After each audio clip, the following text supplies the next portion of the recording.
여러분 안녕하세요. 요즘에는 이렇게 유튜브가 잘 발달되어 있어서 굳이 그 장소에 가지 않아도 이렇게 만날 수 있고 들을 수 있고 너무 마음 공부하기에 좋은 때인 것 같아요. 정말 복 많은 우리들인 것 같아요. 옛날에 예수님 시대에 있었으면, 물론 직접 예수님 말씀 들었으면 더 좋았겠지만, 그 지역적인 한계와 시간적인 한계가 있었을 텐데, 또 부처님 시대에 있었어도 그랬을 거고요. 우리는 너무 좋은 시대에 타고난 것 같아요. 제가 생각해 보니까 한 20년 전에 몰입이라는 책을 처음 접하고 그 책을 읽으면서 되게 많은 생각을 하게 됐었고요. 그리고 그 다음에 저에게 들어온 책이 금강경이었어요. 금강경이라는 책이 너무 귀해서 교회 열심히 다니는 제 동생에게 전달을 했는데, 읽었는지 모르겠는데 다시 받아와야 되는데 못 받았어요. 몇 번을 읽었는지 몰라요.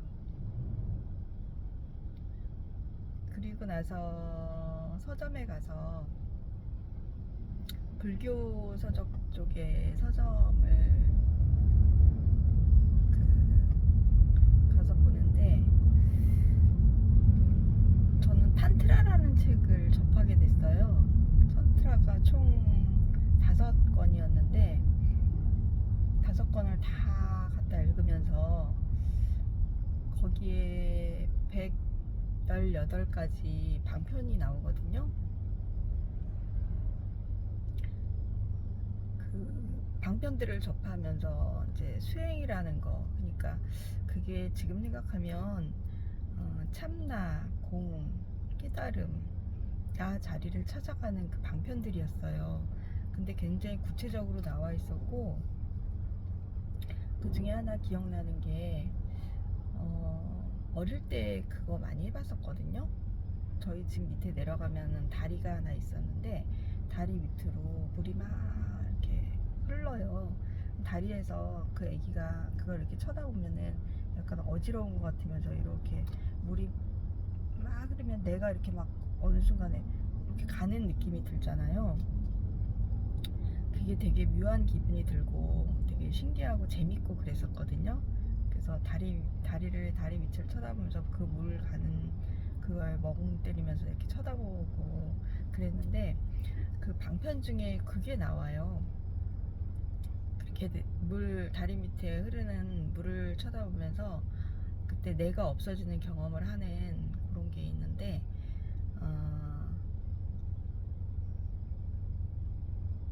한 가지에 이렇게 집중을 계속하면, 그리고 또 방편 중에 그런 것도 있었어요. 물건 하나를 놓고 그 물건을 계속 쳐다보는 거예요. 그러면서 그 물건이 거의 인격체로 느껴질 때까지 쳐다보는 거거든요. 계속 쳐다보면은 어느 순간에 그 방편으로는 제가 아무것도 느끼지 못했는데, 방법들이 118가지니까 굉장히 많은데, 아무튼 그런 것도 있었고요. 촛불을 켜고 하는 영상도 있었고요. 그러니까 수행법, 명상법이었던 것 같아요. 그리고 호흡, 호흡에 집중하는 그것도 있었는데, 책이 굉장히 딱딱해요. 딱딱한데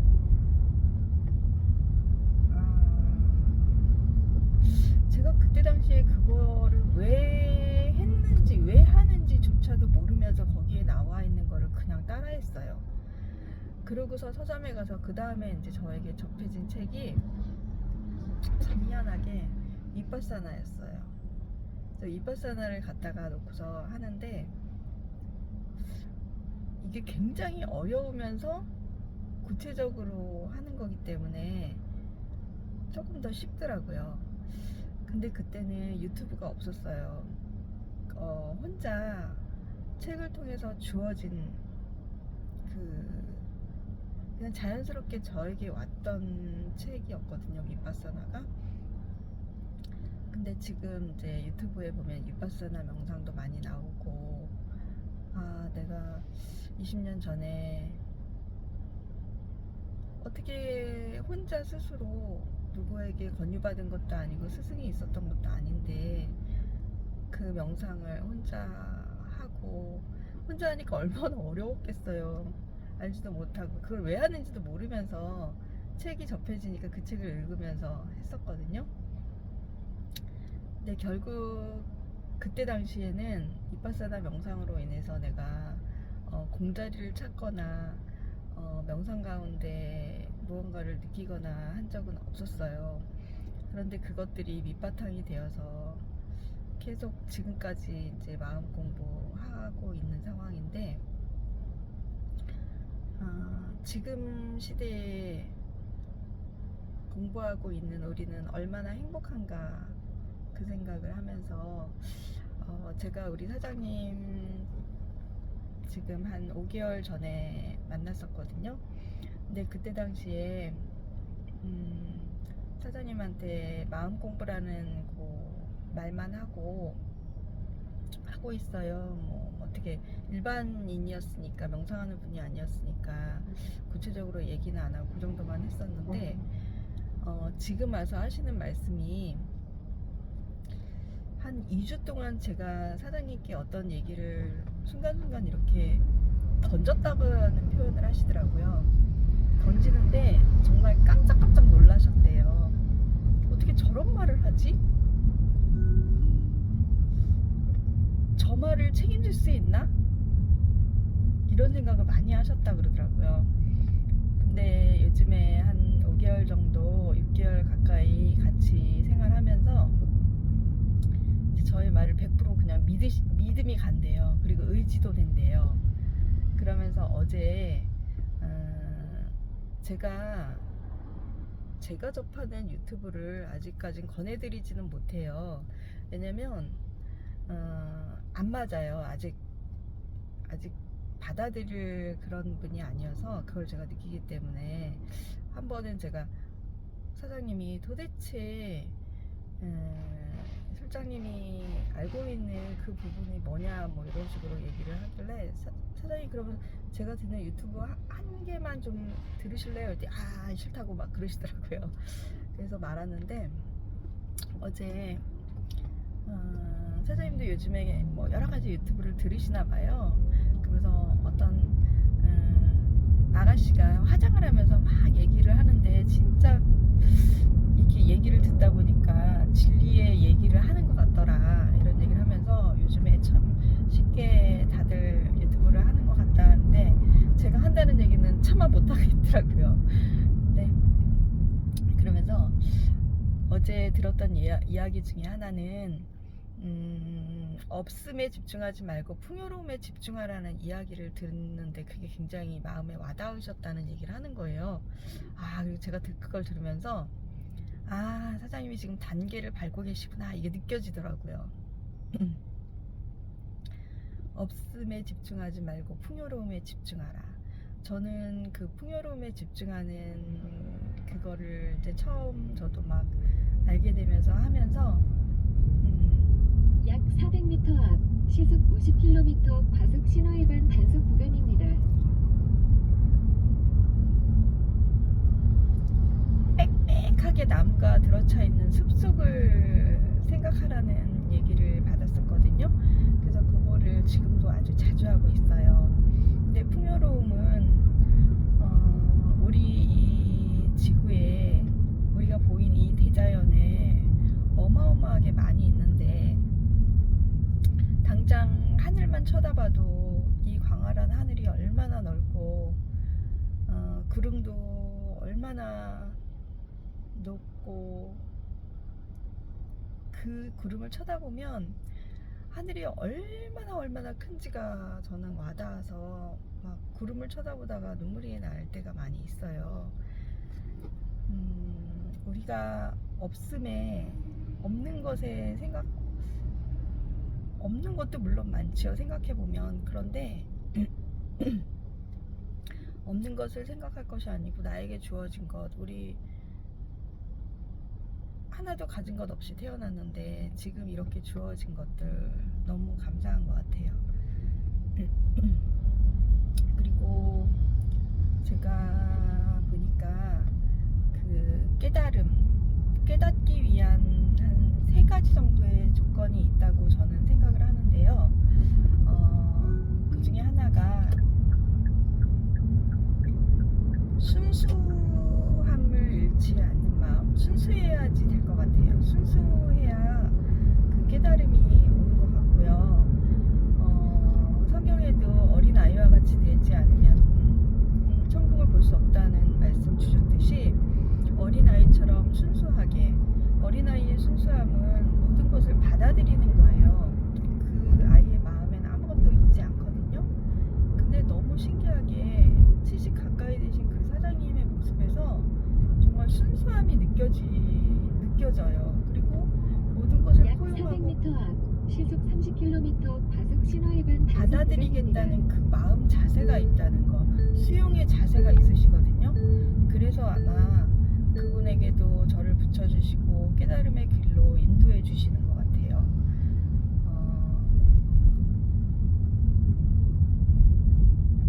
두 번째는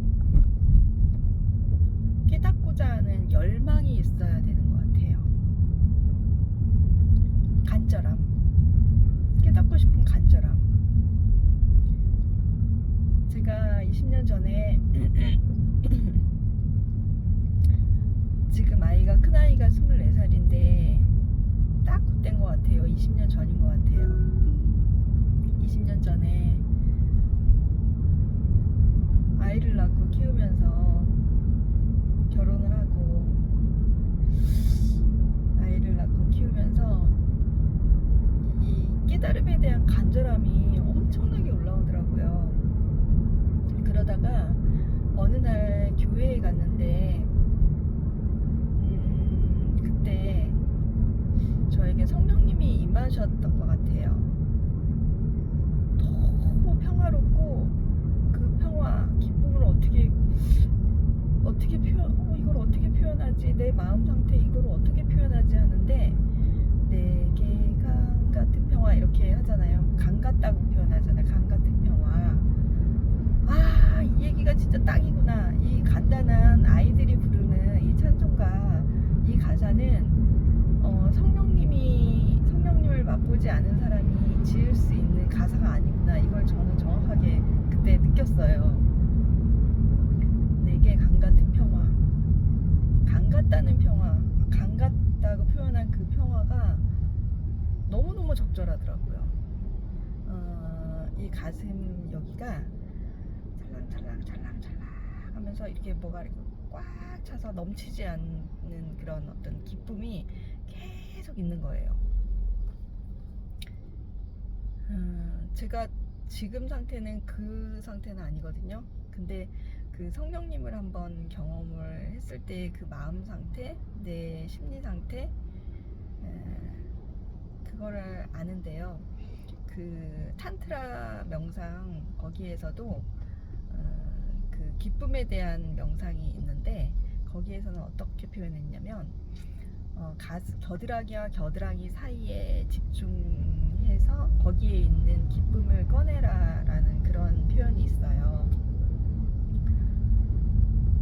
겨드랑이와 겨드랑이 사이면 가슴이거든요. 딱 가슴 한가운데는 원래 기쁨이 있는데 우리가 그 기쁨을 꺼내지 못하고 있다라는 얘기가 약 있어서 400m 앞 시속 50km 과속 신호 위반 단속 제가 구간입니다. 그때 당시에 약 그래? 300m 앞 30km 뭔가 단속 구간입니다. 가려져서 이 기쁨이 막혀져 있다면 내가 이것을 벗겨내고 기쁨을 끌어올려야겠다 이 생각을 하고 그거에 몇 날 며칠을 집중을 했었어요. 아마 여러 가지 그런 기쁨이 올라오는 수행법을 해서 성령님이 그러니까 같은 맥락이에요. 성령님이 임하는 거랑 내가 가슴이 열려서 기쁨이 내 안에 이미 있는 것을 그거 그곳을 맛보는 거랑 같은 맥락이거든요. 아무튼 저는 한때 아이들이 유치원 다니는 그 시기에 그 기쁨의 상태로 존재했었던 적이 있었어요.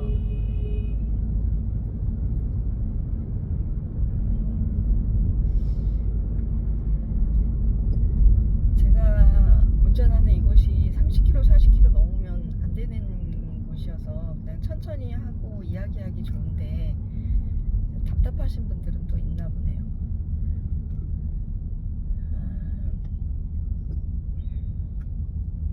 그리고 이제 깨닫기 위한 조건 중에 또 말씀드릴 수 있는 것은 열린 마음이에요. 열린 마음.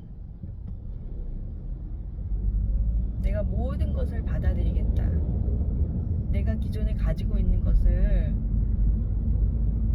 아프지만 깨부술 마음의 자세를 가지고 있어야 돼요. 즉 본인이 가지고 있는 그거를 깬다는 게요, 엄청나게 아파요. 내 에고가 까부셔지는 거거든요.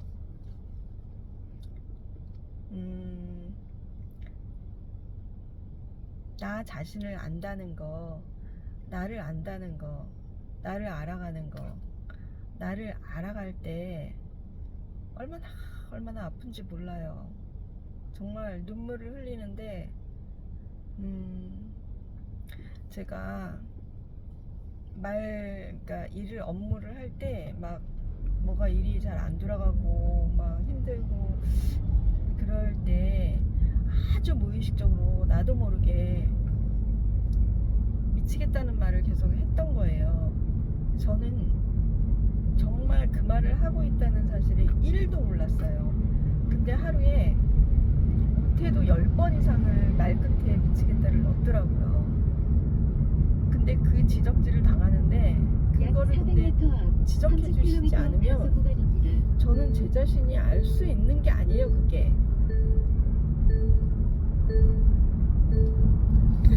여기가 30인데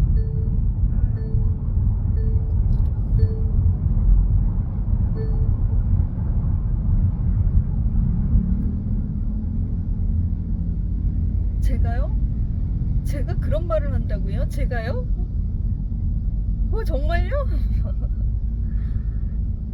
그러면서 그 말을 하면 1,000원씩 내라 그러시더라고요. 제가 한 3-4번 냈어요, 진짜. 그 말하고 나서 너무 놀래갖고, 내가 이런 사람이었구나. 내가 무의식적으로 이런 행동, 이런 말을 그냥 하고 있구나. 그리고 제가 또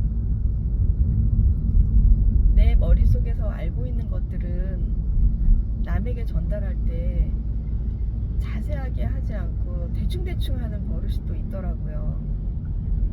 제가 그 버릇을 알았을 때는 정말 통곡하고 울었어요. 내가 여태까지 그 버릇으로 인해서 내 주변에 있는 사람들 많이 힘들게 했구나, 그걸 알고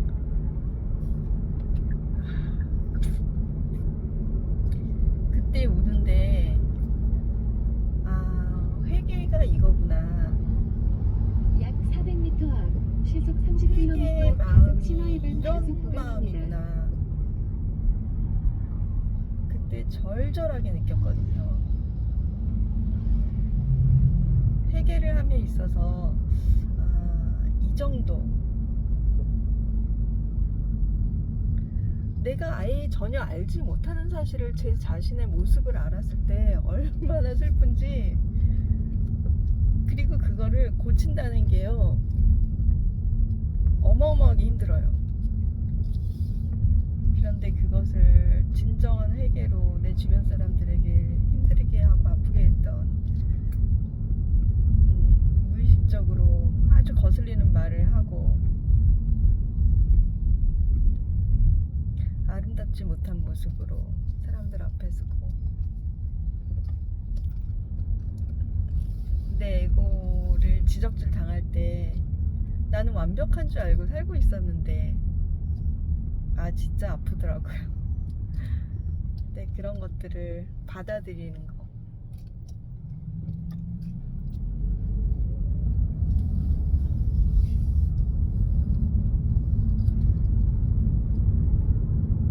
그리고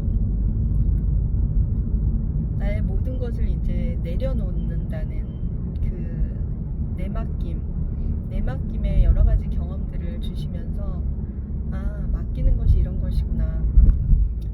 지금은 중국 법인 오피스텔 2건을 지금 계약을 해야 되는데 그쪽 법인 쪽에서 뭐 전대를 써달라 그러고 굉장히 조건이 까다로워요. 월세 입금 7일 전에 세금 계산서를 끊어줘야 월세를 입금한다. 뭐 조건들이 까다로우니까 주인들이 아이, 귀찮다고 신경 쓰기 싫다고 다른 세입자 얻어달라고 싫다고 그러시는 거예요. 근데 이제 회사 측에서 얻을 때는 뭐 자기네만의 방침이 또 있으니까 뭐 그런 조건들을 제시하는데 저희는 뭐 양쪽 다 계속 오며 가며 계속 조건 얘기해주고 아니면 아니다고 전달해주고 그런 일을 하잖아요. 그런데 진짜 인간의 마음인지라 막 짜증도 나고요. 그 안에 나의 생각들이 계속 들어가면서 아, 이러면 안 되는데 왜 이렇게 무리하게 또 요구해서 또 성사가 안 되게 하지? 너무 힘이 드는 거예요. 사람과 사람 사이를 그렇게 해주는 게. 그런데 그 하는 과정에서 갑자기 이런 마음이 들어와요. 감정을 넣지 말아라. 그러니까 이 말을 하면 또 오해하실까봐 말하기가 좀 힘든데 사실은 단속 구간입니다. 너무 열심히 하지 마라는 얘기를 하셔요. 아, 내가 어떻게든 해보려고 막 거기에 막 마음을 쏟고 막 열심이라는 그 열심을 냈구나. 근데 자연스럽게 되게 순조롭게 순리대로 되게 그냥 놔둬야 되겠다. 이런 마음을 먹게 됐는데 그러고 나니까요. 일이 그냥 생각지 않게 풀려요. 그 참 희한한 게 어떻게 마음을 내려놓는 순간 그렇게 일이 풀리고 양쪽 다 이게 서로 다 마음끼리의 마음과 마음의 계속 그런 작업이거든요.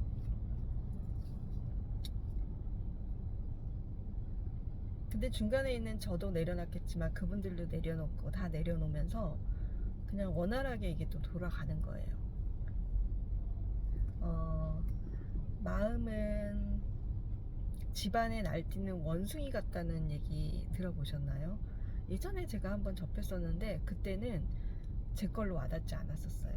근데 며칠 전에 마음은 집안에 날뛰는 원숭이라는 그 말을 딱 듣는데 아, 진짜 원숭이가 막 긴팔 원숭이가 막 하면서 막 날뛰는 그 모습이 상상이 딱 되면서 아, 저 원숭이를 잡을 수가 없다.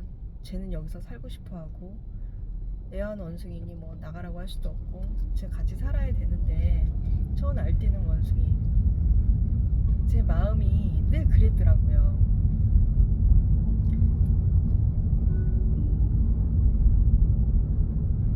그리고 요즘에는 그 원숭이가 좀 많이 지금 바닥에 내려와서 그냥 있는 편인데 그 제 옆에 있는 우리 사장님의 그 원숭이가 장난이 아닙니다.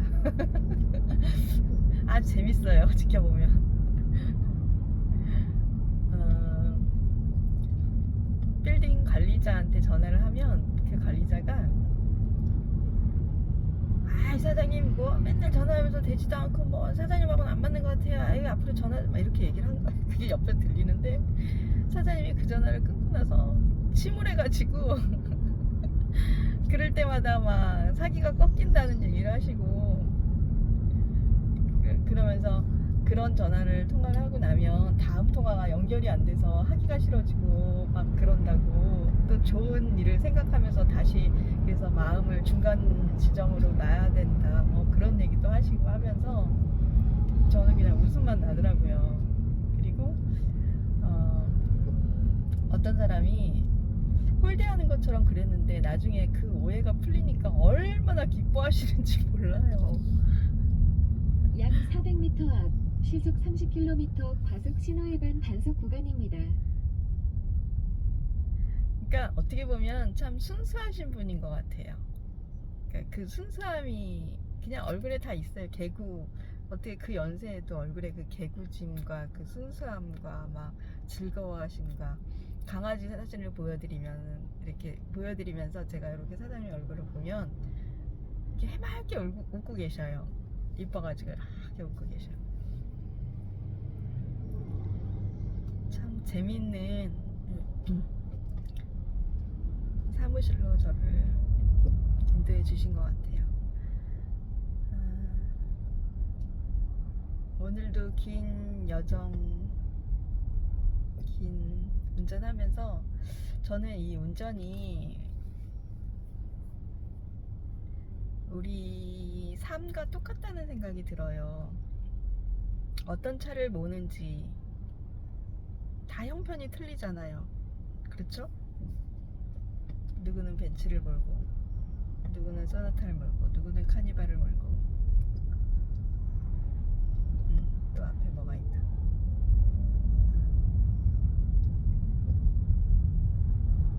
누구는 그랜저를 몰고, 누구는 BMW 몰고. 다 틀리잖아요. 형편이 다 틀리잖아요. 근데 가는 길은, 가는 여정은 다 정해져 있잖아요. 지금 다 목적지를 향해서 가는 거거든요. 근데 그 가는 과정에 이런 신호들이 있어요. 이 신호를 잘 지키고 가면 안전할 것이고, 이 안에서는, 운전대를 잡은 이 안에서는 옆에서 끼어들기 하거나 막 그러면 내 마음은 왔다 갔다 해요. 막 올라오기도 하고 막 근데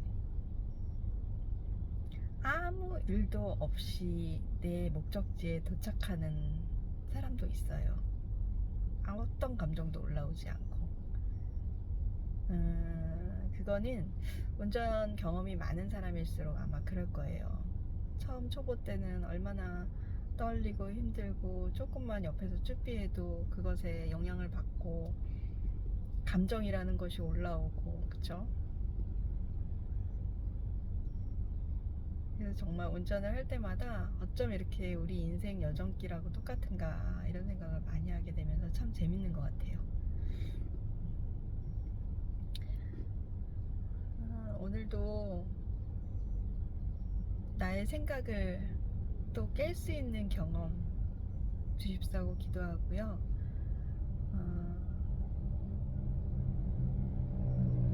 모든 내가 접하는 손님들에게 따뜻한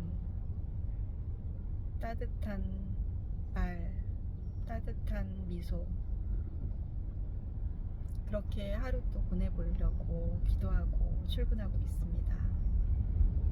감사합니다.